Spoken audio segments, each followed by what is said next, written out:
Hello everyone and welcome to this masterclass of Toko Branding Gaya Baru by Projek AGNI. So a little bit of introduction of what Projek AGNI is. We are a team of design and branding artisans who focus on transforming cultural values into creative assets, and we are based in Bandung, Indonesia. And let me introduce you to the team behind this initiative. We have Qinthara Nafi as our initiator and our client, Jasmine Kane as the project and program manager, Sabikah Alma Jacinda or Ochi as our project manager, and Felicia Melawi myself as the graphic designer. So this Toko Branding Gaya Baru is actually part of Projek AGNI, and it is a new style of branding consultant that specializes in helping micro, small, and medium enterprises to have access in efficient and affordable branding. We focus on circular design, and it consists of three process and method that we implement into our design process, kind of like our design thinking. So first, we have Cipta, which is the planning process where we exchange ideas with our collaborators and kind of get into what they're thinking. Next, we have Rasa, which is the phase where we enter the process of exploration and cultivation with a touch of aesthetic and emotional fusion. And finally, we have Karsa, which is the final step where it is the estuary of all the working process. And to explain it even better, the steps that occur in each of the process are as follows. In Cipta, there are research, observation, and strategy planning. In Rasa, we have exploration, design, and prototype. And in Karsa, there are finalization, production, and sign-off. So the design process you will witness are gonna be based off these three stages, Cipta, Rasa, and Karsa. So for Toko Branding Gaya Baru, we have chosen several micro enterprises and gave them a proper branding. One of them is Bank Sampah Meladjoe, where we will be breaking down the entire design and thinking process and how this final outcome is eventually produced. So you guys must be thinking, what exactly does this mean? Well, a bank sampah is actually a waste bank, and Bank Sampah Meladjoe means the progressive waste bank. Why so? So a little bit of background, Bank Sampah Meladjoe is a socio-ecopreneur that focuses on waste management in a neighborhood scale. But what exactly do they do? Well, their main objective is of buying and selling waste. So they buy waste from customers in the form of savings and resell them to bigger parent waste banks or recycling companies. And they also educate the people regarding waste management and do waste pickup for events. Finally, they aim to release a group of products made in-house to be sold, such as organic compost, fertilizers, and organic vegetables. Now, we're gonna dive into the first phase, Chipta. First things first, a discovery meeting. We want to know who we're talking with. What do they want? What is the business about? Why they cease to exist? And what exactly is the goal? This is where we meet with the client for the first time, Qinthara, virtually, and she gave us insights regarding those questions. And it turns out that they have an existing branding already at work, where she wishes to change. Next up, we have a workshop with the client where we call Story in the Making, because we want to dig deeper and recreate the brand story. So we did this through Miro boards, and we have these questions prepared and eventually answered them together. And these questions involve who are you, how did you start this project, what do you believe in, what makes you special, how you contribute to others, how you present yourself to others, and what do you do to make yourselves better. So it's basically working with the client to fill in these questions um, and we kind of combine the client's perspective regarding their brand and also the designer's perspective, put them side by side, see what we can create from those insights. And these are also very crucial in the process of developing the visual identity later on. So we have a board where we ask the client to position their business on this scale and ask them what describes them best. Eventually, this leads to their brand personality. We also have a board where we ask the client what represents their business in the form of pictures and objects. And eventually, this could lead into helping creating the visual elements. And finally, There's also a board that says what color represents the project, where it is eventually developed into a color palette. So from the previous two touch points, the discovery meeting and this Miro workshop, we collected everything and recrafted them into what we call brand essentials. So in brand essentials, we cover the cultural research, idea development, and visual identity and the visual direction. So these are kind of like the initial steps and as a guide of developing the visual identity. Next up, we will start off by breaking down the brand essentials with the cultural research and the idea development. The following slides are just the summary and pivotal points of the brand essentials. We start by finding out what the problem is and why exactly do we need a waste bank. It is actually due to the accumulation of unattended waste surrounding the Sekaloa area, which is the targeted neighborhood of the waste bank. The waste collection system is also overloaded, which causes blockage in waste management in several areas. And the river in Sekaloa has also been heavily polluted, despite its significance to citizens as their main source of water.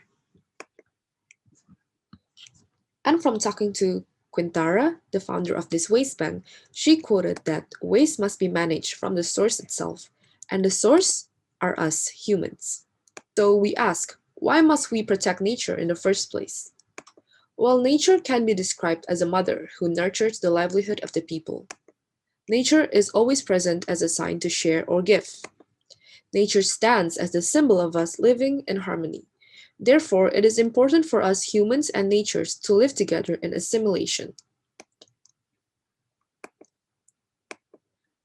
Protecting the nature is a way of preserving cultures. Humans need Mother Nature to survive. This actually gives birth to customary practice and habit of a certain culture to the people. However, waste management is actually not a new culture, and plastic does not exist just now. So, why is it a problem now? Why wasn't it a problem back then? So, this kind of like results in the angle to be taken for this project.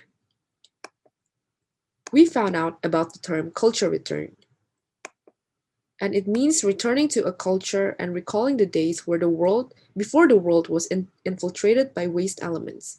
And this quote, zero waste is not a trend, it's a return to a culture, really inspired and trigger a story and a message to be given to the audience. These are images that gives a glimpse of life before there was plastic and other inorganic elements, and this could hopefully be an experience to be given to the audience. And to round it off, we highlight the most pivotal question: how might we create an experience that returns the audience to a culture and recall them of life before there was plastic? And this is a challenge because a waste bank is not exactly youth centric and has less of an appeal than you would think of food and beverages.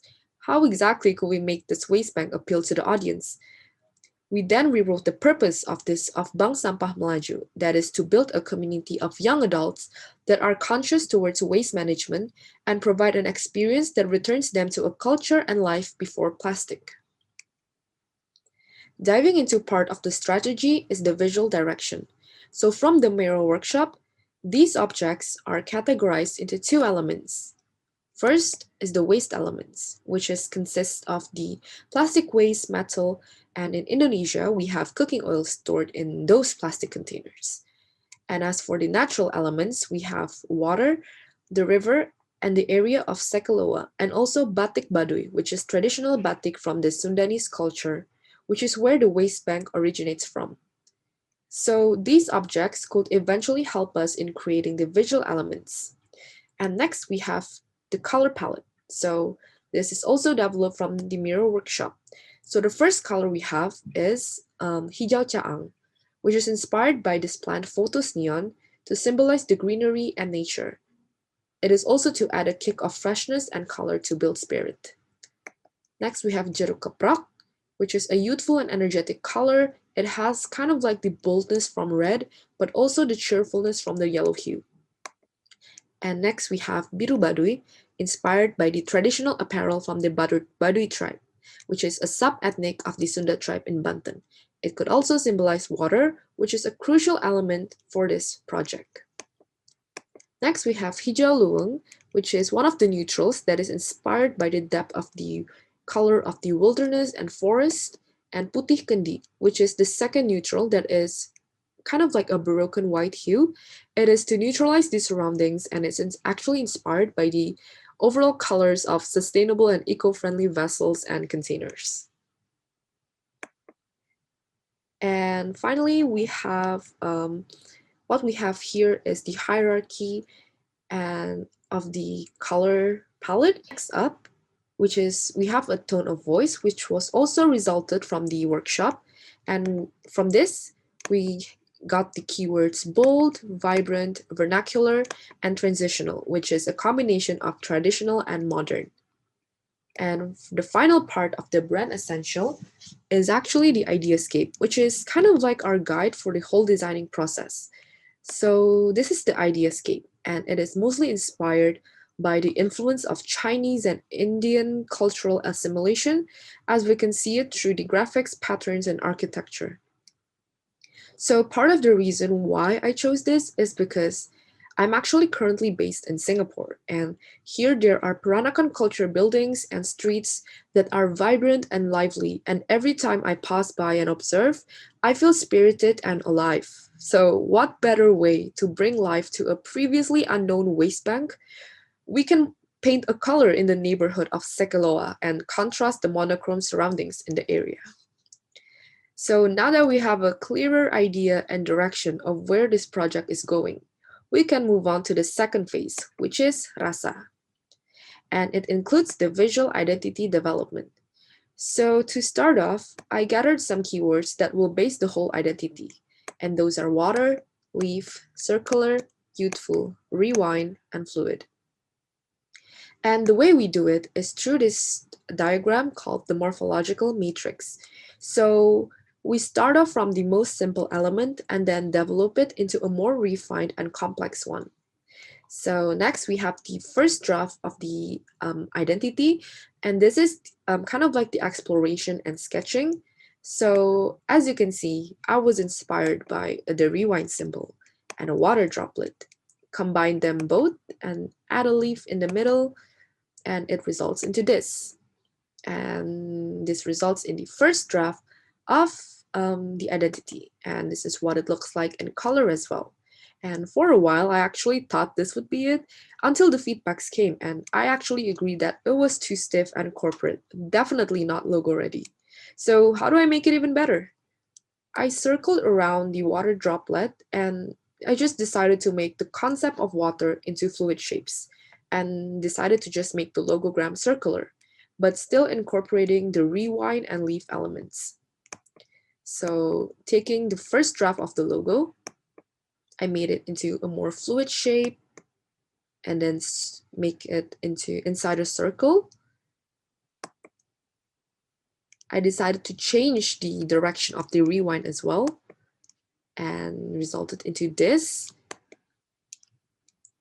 And there you have it. So this is the final logogram in black and white. As for the logo type development, I started off with a very simple serif, sans serif typeface, having the O as from the first draft, but as you can see, it wasn't really working and it was just really mundane. So I developed it into this. So why I decided to change only the D, O, and E is because this is actually a traditional way of spelling Melaju. Therefore, I thought, why not just change the DOE into a serif font to depict and symbolize traditional? So I refined it even more and resulted into this Sanskrit-inspired logo type. So the D, O, and E are clearly in a different typeface to symbolize it being traditional and a bit historical. But eventually, it wasn't feeling right. So I played around with it more, and inspired by the logogram, I made a more fluid and flowy type, but it was clearly too much. So eventually I developed it into this, a more refined and simple way, but still showing the flow and the fluidity. And I just ended up with this. So it's actually a combination of several typefaces, and this works well the most because it actually has a rationale to it. So it actually represents the diversity of different waste elements. For example, the organic shapes of the typefaces could represent the organic waste elements, and then the stiffer ones could represent the anorganic waste, and also a pixelated one to represent the time element in this project, which is a retro and throwing it back kind of vibe. So yeah, for the secondary typefaces, I chose this Alconica regular, but I sheared it 10 degrees to enhance and give stage 2. And for the subheaders and content, we have Jakarta Sans family, just a simple and clean sans serif. And this is the final logo type mocked up into a stamp, logogram as well in a stamp mockup. And these are applied into the cleaning vest. And this is also the final identity in black and white and in color. Yeah, so moving on to the patterns. I created these patterns to complement and tie off the entire design, and so I can implement it to the visual elements as well. So I'm gonna show you and play. Okay, so I actually used the first draft of the logo. So what I did was just I duplicated it, reflected it to create some sort of a pattern.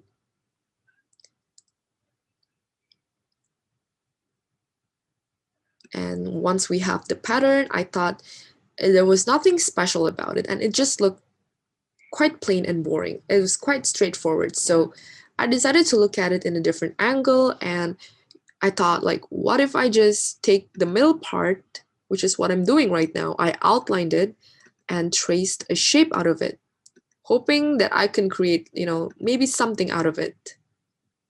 So I clip masked the shape into the pattern and resulted in the structure, and rotated it, duplicated it, hoping I could create a new pattern from it.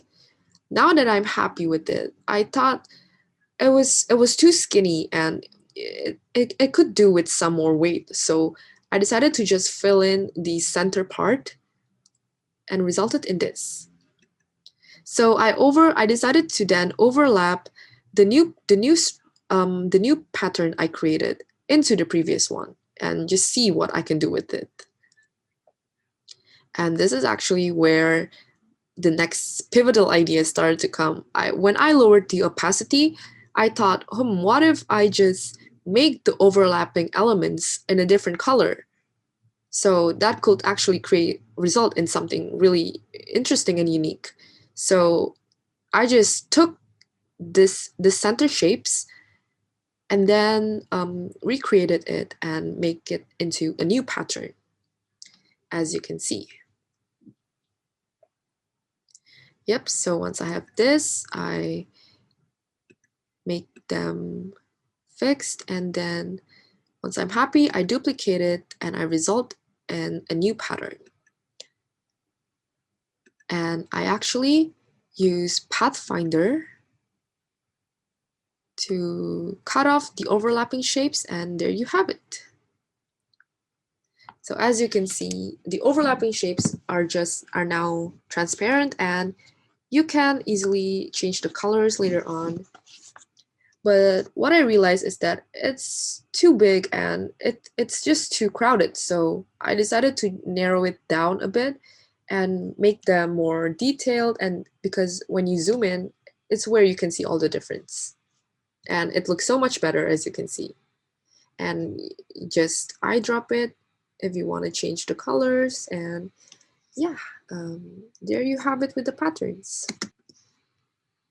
So these are the final patterns created based on the first logo drafts, and these are chosen based on the existing color palette, and it's suitable for an RGB and screen setting.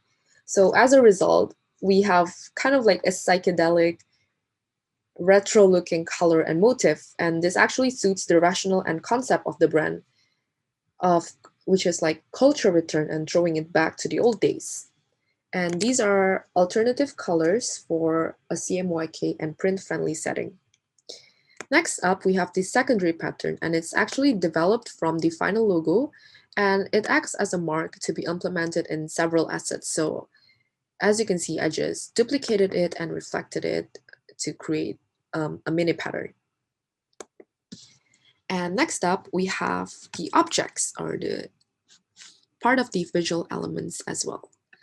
So the objects are actually inspired by these waste elements as well as sustainable materials such as these glass and water bottles. So the idea behind this is to just basically trace off the shapes of these objects and hopefully result in something quite abstract, but at the same time, you can still tell what it is.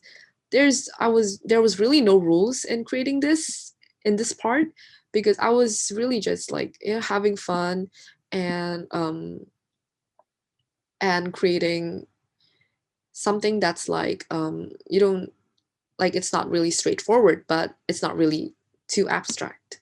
So yeah, I just created these inorganic shapes and play around with it until I'm happy with the final shapes and forms. Right. So once I have those elements, I decided to play with it some more and I wanted to see like, you know, what can I do with this more? So I decided to just combining some of the elements together. And since we are already in the lane of overlapping elements as inspired by the patterns, why not do it with the objects as well? I think that was what I was thinking. So I decided to use Pathfinder once again to cut off the middle part of the overlapping elements. And then I will clip mask the patterns we created.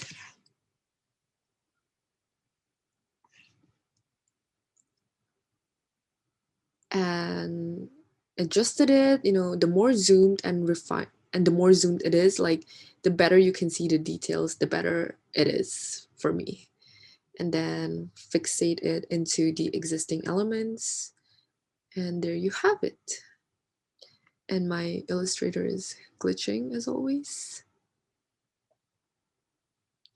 And we decided to just, it's quite fun, this part, because you can really play around with it. There's really no rules. You can choose whichever like part you want to overlap, which patterns you want to use. So yeah, it's just based off like what are you satisfied with it yet?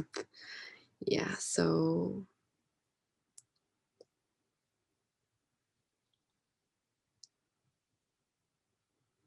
and there you have it. A really simple but quite significant part. And we move on to the final objects, and this is part of the exploration of the different objects and the elements, which I also combine with the existing patterns as well. And finally, the visual elements. So these are the overlapping objects, and it has with the patterns overlaying it to create kind of like a non-shocking but also a fun and psychedelic feel to it. And now that we have all these elements, how are you going to apply it to different assets? So next up, we have the visual identity application. First up is the social media. So these Instagram templates aims to enlighten and spread awareness to a young target audience, because one of the main deliverables of this project is actually to give them an online presence. So I'm going to break them down and how I apply our visual identity to it. So as you can see, I applied the logo type here. So when you read it, it's like sosialisasi pemilahan sampah Meladjoe. And we have the object with the pattern here as well. And then this is where the secondary type the secondary pattern is implemented on the sides just as a logo mark. And then this is where the objects play into place. So aside from just it like looking, aside from the objects just looking cool and not having any meaning to it, so this part is about categorizing waste. So we have organic waste and inorganic waste. And for the organic waste, the objects act as kind of like a visual aid. So this is the eggshell and the fishbone. We can see that they are organic waste. So, and then this is the water bottle and a paper. So it's an inorganic waste. So aside from it just looking cool, it actually kind of like serve as a purpose and a visual aid. And for the poster, it's also quite straightforward. This poster is saying that the waste bank is looking for members to join.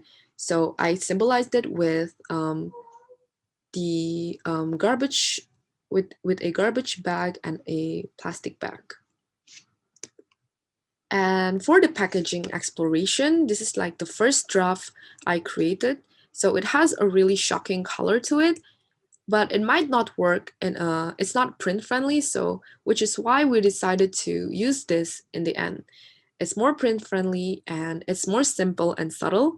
And the packaging are mocked up into what we call a besek, which is a bamboo container specially made to protect food.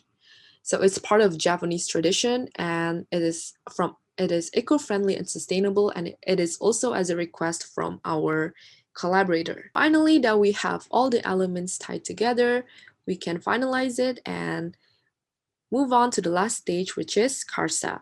And this is the overall look of Bank Sampah Meladjoe. So as you can see, we have all the elements we created earlier tied off together and collage it, so you can really see what it looks like in the big picture. So yeah, I thank everyone for staying in tune for this masterclass, and I hope this gives you a bit of insight regarding circular design and brand identity development. Thank you.